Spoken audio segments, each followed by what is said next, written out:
Reach for mobile water.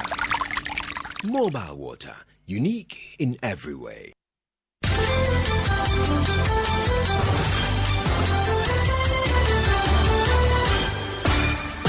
30 years of joyfulness. Hello, good afternoon, and welcome to the Midday News.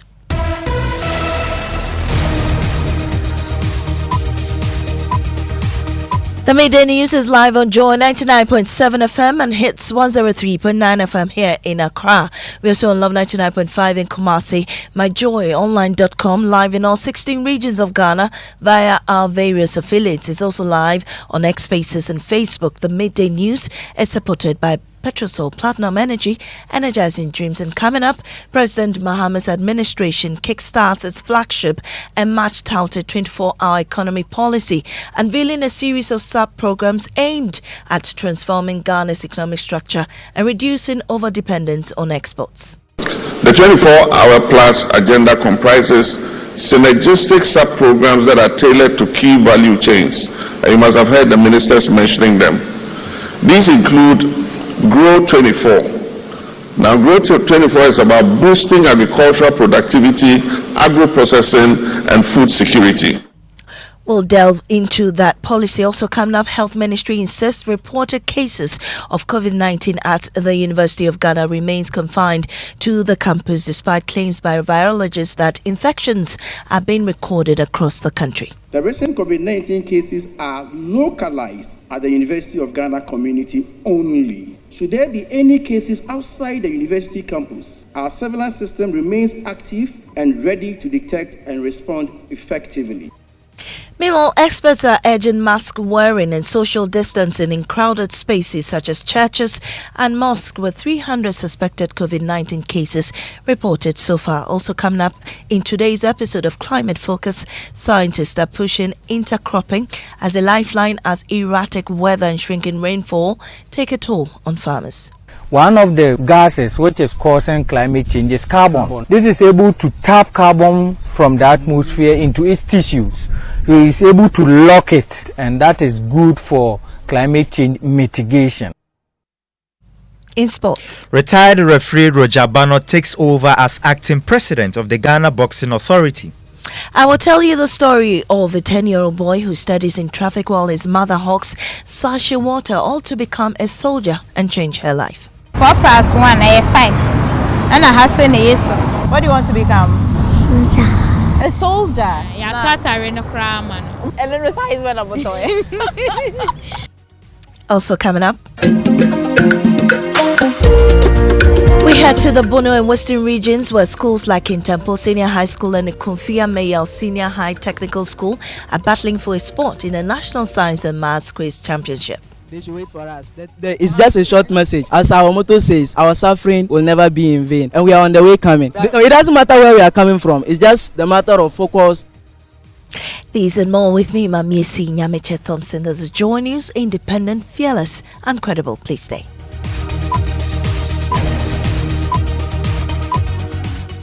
This afternoon, government has revealed a series of sub-programs under its flagship 24-hour plus economy initiative aimed at transforming Ghana's economic structure and reducing over-dependence on exports. Among these are Grow 24, Build 24, Fund 24, Go 24, and other strategic interventions designed to boost agricultural production, infrastructure development, financial access, and efficient logistics. Speaking at the official launch held at the Accra International Conference Center, President John Mahama said that the Volta Economic Corridor will serve as the anchor of the 24-hour plus project, driving industrial and agro-processing activities around the clock. The 24-hour plus agenda comprises synergistic sub-programs that are tailored to key value chains. You must have heard the ministers mentioning them. These include Grow 24. Now, Grow 24 is about boosting agricultural productivity, agro-processing, and food security. Make 24 is about revitalizing our manufacturing and industrialization. Build 24 is about accelerating infrastructure, construction, housing, and public works. Show 24 is about harnessing Ghana's rich creative, cultural, and tourism assets. And Connect 24 is about fixing our logistic chains, transport, warehousing, ports, energy, and digital infrastructure. And Fund 24 is about unlocking innovative financing through credit guarantee schemes, blended finance, and venture capital. Aspire 24 is about building the skills of our people, our values, our ethics, and digital capacity for competitiveness. And Go 24 is about mobilizing all sectors, religious, security, academic, and civic, for national productivity and pride. This structure ensures depth and focus. We're not attempting to fix everything everywhere all at once. We're targeting high-impact, job-rich, and export-oriented sectors with strong forward and backward linkages. And now, so what is the famous Volta Economic Corridor we're talking about? That is our flagship anchor. While the 24-hour plus program is national in scope, our flagship intervention is the Volta Economic Corridor, a transformational effort to unlock the economic and environmental potential of the Volta Lake and its surrounding lands. Ladies and gentlemen, our first president, Dr. Kwame Nkrumah, envisioned the Volta project at Akosombo not only as a source of power to power Ghana's industrial sector. He also saw it as an integrated project that will provide agribusiness, it will provide lands for agriculture, irrigation. Unfortunately, that aspect of his vision have been lost. Today we're recreating Kwame Nkrumah's dream.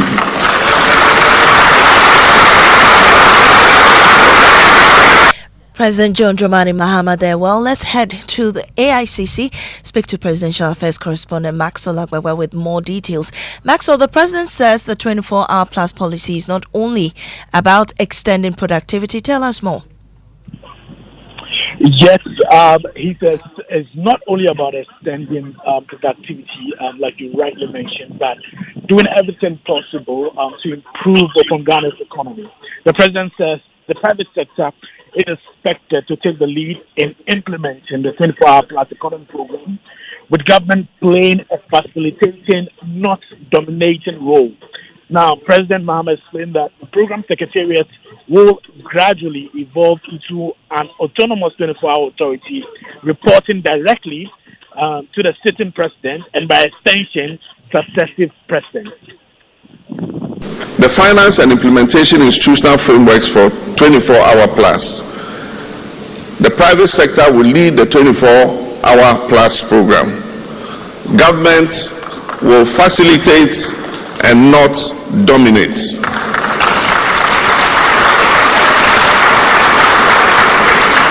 Government will facilitate and not dominate.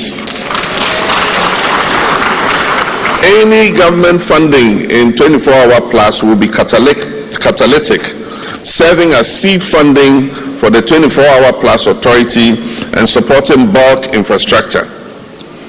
Enterprise financing will be sourced through commercial banks, DFIs, and blended finance instruments.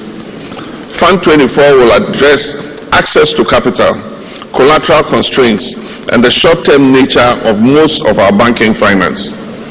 Credit guarantee schemes will support risk sharing without breaching our fiscal covenants with our multilateral institutions. And as announced, the Secretariat will evolve into an autonomous 24-hour plus authority that reports directly to the President.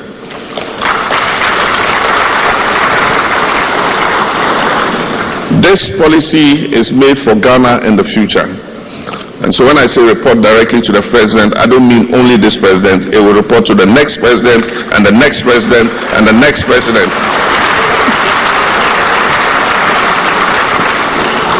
The 24-hour plus program will be the catalyst for Ghana's economic growth, and we are sure that it will make Ghana prosper. Ladies and gentlemen, This is a call to. Well, that's President Mahama once again. Well, Maxwell, what more will the president be doing later today?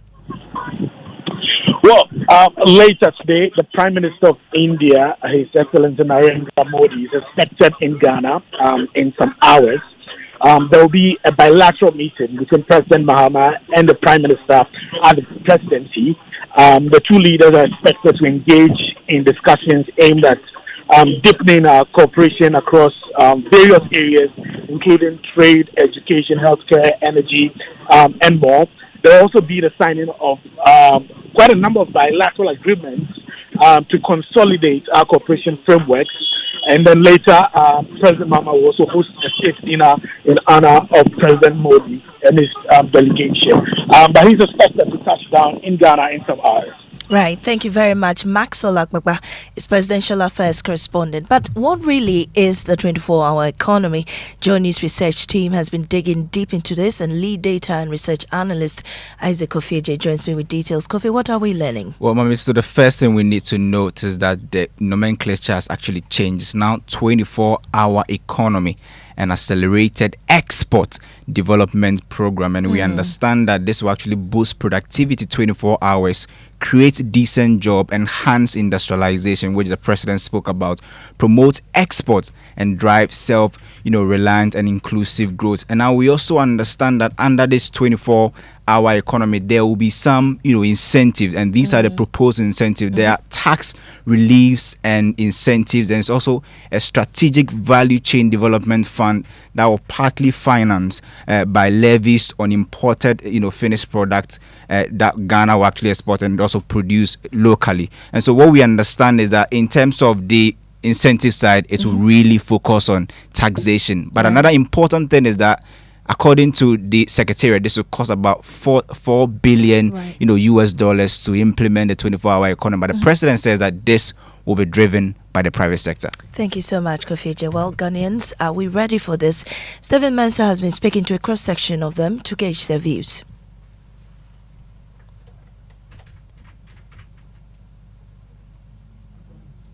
So many people need employment, so many people need the chance to do, and it brings also competitiveness, because in the public sector per se, where you close and you go, if they compare what you had been able to do within your 8 to 5 p.m. hours and what the night guy too had been able to do, meaning the same desk, you would have different shifts and it will be competitive. They compare your output, your efficiencies, and maybe that could help some of the laziness out. It could push some of the laziness out. Well, it's good news to us students, because if it helps us get employed and get good jobs, then it's going to be very, very, very good initiative for us. So it's a welcomed stuff actually. This is a good policy. It will help those there are some people who can't work daytime. They would like to work at night, and then at the daytime relax. So at night there's also a job for them, which also boosts the economy. Yeah, I sell shoes, phones, and then I do Momo as well. Oh, it's a good idea, because when you work the whole day, you are being paid a little. So within 24 hours, you know that maybe when I go to job, I can get this. You can go and then you close early, then you continue with your work that you do as well. Before any policy introduction, there must be a thorough stakeholder consultation. You understand? But in this sense, there hasn't been any thorough consultation. So the stakeholders and other things coming together to bring their policy and other things so that it will benefit from it. I don't think it is going to be feasible because of lack of that. Well, let's do some health stories now. The Health Ministry is insisting cases of COVID-19 reported at the University of Ghana remains only on campus. This comes after the Noguchi Memorial Institute warned cases were being reported from different parts of the country. Let's hear from Professor Kofi Boni, who is head of virology at the Noguchi Memorial Institute. Then way down to somewhere in May, we started getting cases from other regions. Eastern region, we have some few cases there. Greater Accra, some parts outside the university district, the district that university is situated, we have some cases coming in. Volta region, Ashanti region. So we have had cases from all these regions. But you see, what broke the camel's back was 2 weeks ago, where we had an overwhelming number of cases from the university community. That is what maybe gave reason to the circular that the university sent around, that then the university community should be aware of what is happening so that they will take the needed precautions. So yes, it is not a localized resurgence, I would say. We'll be having these cases, and it is expected because we are in the rainy season. But addressing Parliament, the Minister of Health, Kwabena Mintakando, who noted that the situation is largely localized, also confirmed there are no hospitalizations and fatalities. As at yesterday, he revealed 300 suspected cases have been recorded, with 107 cases confirmed. He again assured government is prepared to contain a possible outbreak in the country if infections spread beyond the university campus.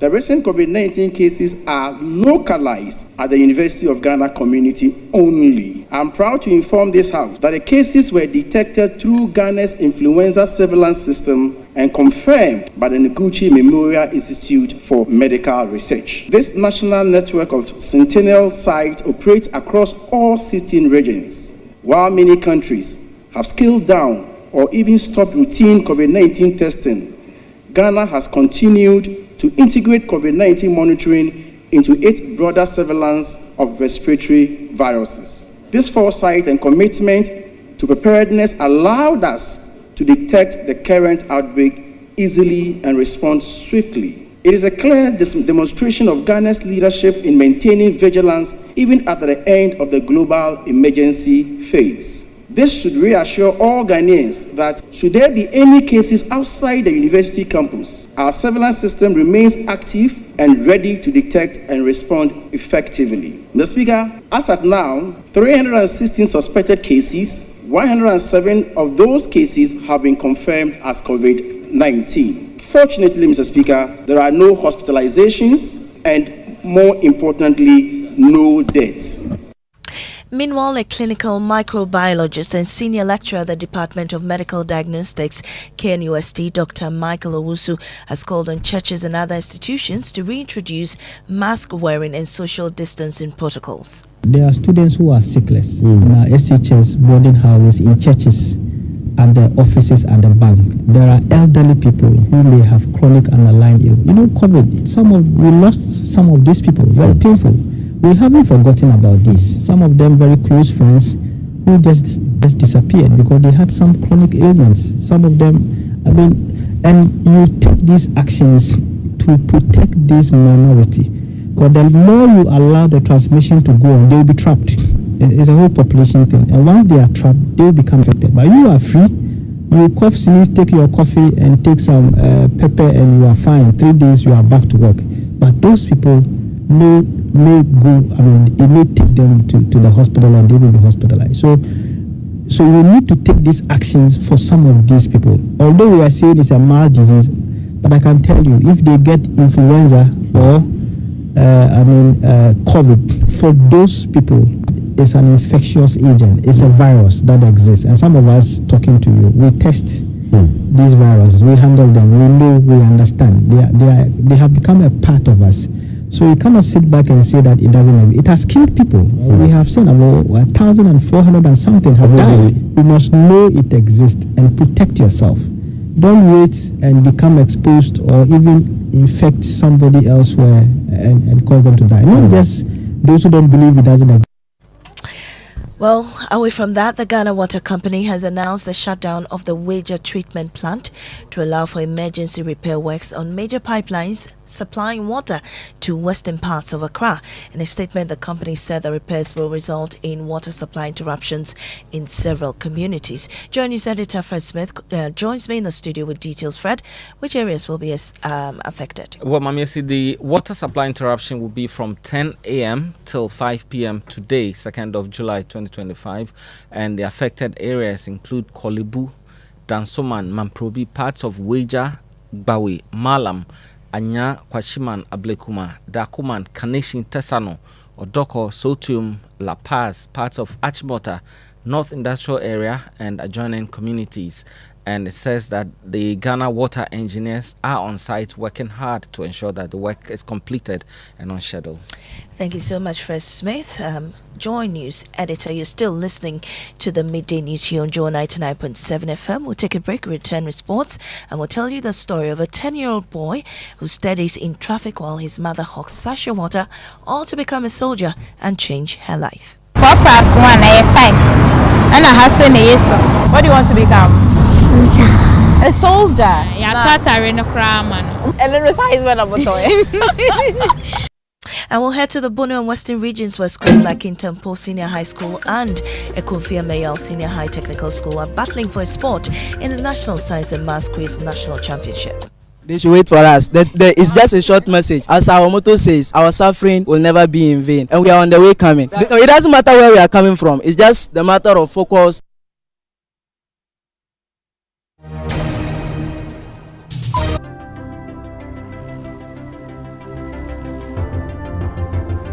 When budgets are tight and money difficult to come by, you want to be sure you get the best value for your money. These are not times to be spending money fixing expensive engine problems because of cheap fuel and lubricants. Drive to a petrol source station today and buy your quality fuel and lubricants, and rest assured of fuel that lasts long and lubricants that prevent expensive engine problems. Hear the sound. Petrosol, clean fuel in full quantity. When I wake up in the morning, I brush my teeth with Kale Charcoal toothpaste. This gives me confidence all day. Anytime you meet Amma, don't be surprised I smile showing my beautiful white teeth because I don't have cavity thanks to Kale Charcoal toothpaste for its natural charcoal properties. In fact, we are like twins. I can't go without my Kale Charcoal toothpaste. That be why I dey use Kale Charcoal toothpaste morning and night when I dey go bed safe. It dey make my teeth white when it dey comot every scent from my mouth inside. My confidence level they go up, so I dey show my 32 teeth all. Introducing the Kale Charcoal toothpaste, formulated with activated bamboo charcoal powder, ensures whiter teeth and removes bad breath. The strong natural property of the activated bamboo charcoal removes bacteria, absorbs surface stains on our teeth caused by coffee, wines, and tobacco. Welcome, Kale Charcoal toothpaste. Kale Charcoal toothpaste, Sankofa Yenchi. Kale, happy smile. This advert is FDA approved. At DSTV, we listen to what our customers want. That's why we've cooked something big for you. From now to 31st July, pay your subscription and get an instant upgrade to the next higher package for free. Enjoy the best of drama, awesome entertainment for the kids, reality shows, epic Ghanaian talent, family fun, and the FIFA Club World Cup. Pay with *759# and get upgraded instantly. Terms and conditions apply. DSTV, your home of entertainment. Junior, your school bus will soon get here. Hurry up. Mommy, my hand is aching me and I'm feeling cold. Honey, Junior's temperature is too high and he feels feverish. Oh, baby. So you didn't give him the Encamol paracetamol syrup that I gave you the last time? Oh, no, I forgot. Okay, you know what? It's not too late. Just give him Encamol and he'll be fine in no time. Encamol paracetamol syrup, a strawberry-flavored paracetamol syrup, and it's specially made for children aged 3 months to 12 years. It helps manage pain like headaches, teething pain, and fever. And guess what? Because of the strawberry flavor, the kids enjoy taking it. I can tell from the way he's licking his lips. And look at how he's jumping around. Hurry up and go to school, Junior. Yes, now you can get Encamol paracetamol syrup in all pharmacy shops. For bulk purchase, go to NK Pharma Head Office, Abelinkwe, or call 050-658-8315. This advert is FDA approved.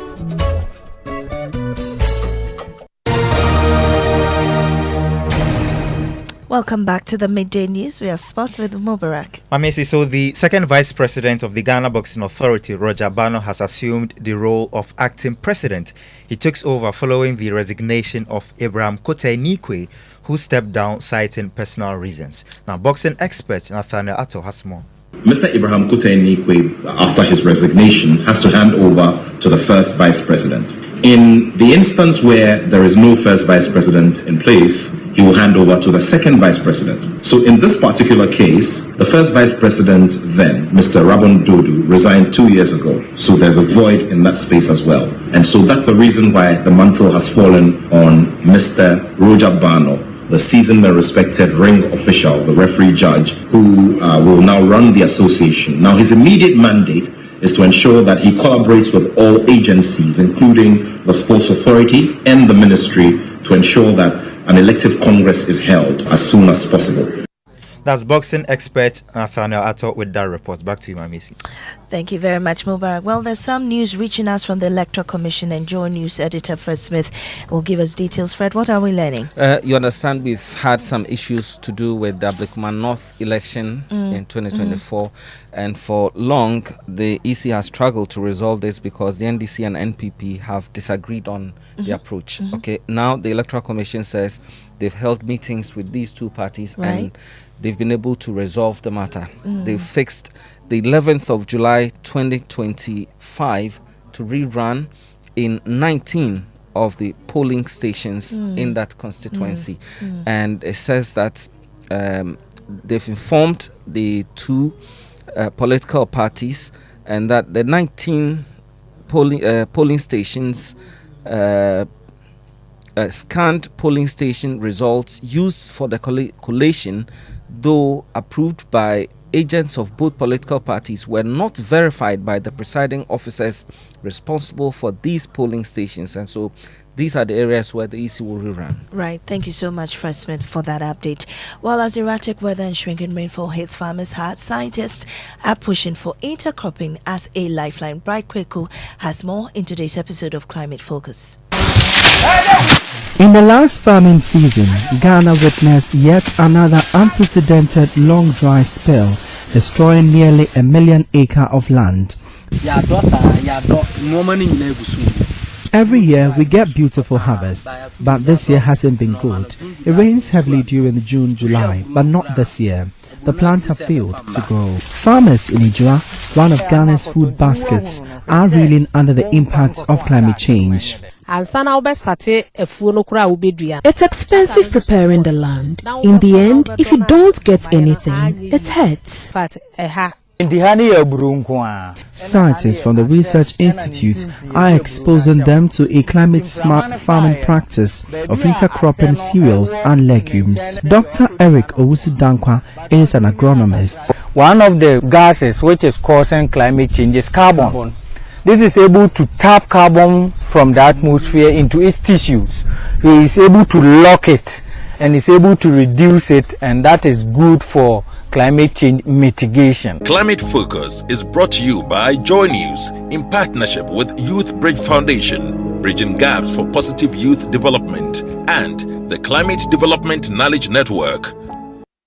He wants to be a soldier and he's not letting the streets slow him down. While his mother hawks sachet water the East Legon traffic at night, 10-year-old Samuel turns his ice chest into a desk and studies under car lights. He wants to become a successful one day so he can wipe the sweat off his mother's face. MF Adeti reports. On these busy streets of East Legon, dreams do not wait for perfect conditions. They fight to survive.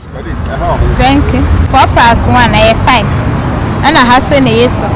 On this busy street, 10-year-old Samuel is chasing his dream to serve his country as a soldier. His study table, the mother's ice chest, and the study room, this pavement. His study lamp, the bright lights from passing vehicles. My name is Samuel Opong. And how old are you? 10 years. You're 10 years. Okay, what class are you? Class 4. What do you do here? Do my homework. He comes here after school. By the time we get home, it will be asleep. I always make sure he does his homework so that when we get home, he just takes his bath and goes to bed. His books are never far from his hands. That gives him joy. His dream? Becoming a military officer. What do you want to become? Soldier. A soldier?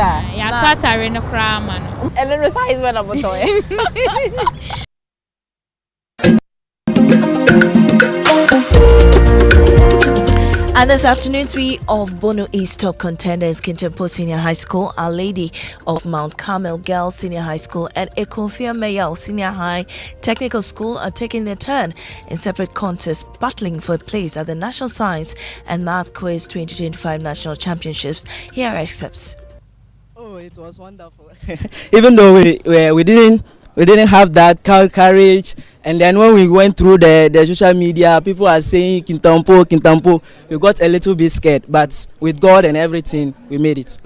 This time around, you are going into the finals. You are going to meet the big guns there. You are going to meet the likes of Presec, Prempe, Achimota. You are going to meet the likes of St. Augustine's and also Infancy Pem, the current champion. I'm not undermining you, but what message are you sending out there to them? Okay, they should wait for us. It's just a short message. As our motto says, our suffering will never be in vain. And we are on the way coming. They should wait for us. Do you have a specific target, a specific school that you are targeting? Okay, we are targeting Presec. As we are there, we are coming. It doesn't matter where we are coming from. It's just the matter of focus, determination. We are coming. Excerpts from the competition so far, and I have in the studio with me Jackie. You've not been around for some time. Yeah, I see. I needed to rest some more, but I'm back. Well, you're looking good. So what's trending? Well, UPSA is trending, and guess what? So a video surfaced on the internet where several UPSA students were removed from the class and sent home by the University Task Force over alleged indecent and unprescribed dressing. A lot of people commenting on this on social media. So Brakofi says that as you were buying forms to enter a professional study school, how exactly were you expecting your appearances to look like? But you know, there's a prescribed dress code in the rule book for the students. Yeah. So and I also know that they were notified about this. Probably they didn't read the students' handbook. You know, students hardly read that. Let me read this last comment from Adivo. She says that, is this a university or a glorified senior high school? The girl should sue the man for assault, because there was a video where I don't know whoever the person was dragging one of the students. A lot of people commenting on that on social media. Well, we hope that will be resolved soon enough. But that's it for the midday news here on Joe 99.7 FM. Up next is Living Word with Pastor Mensa Otabil.